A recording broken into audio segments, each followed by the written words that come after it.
Let's chika. Tara pangilinan in naming na-meet niya na ngayon ang gusto niyang pakasalan. What Donnie said about his GF.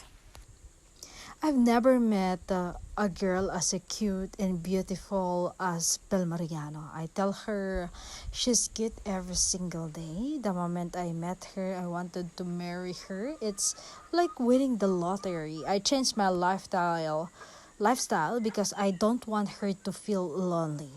So iba talaga kapag mahal ka. Sana all malala.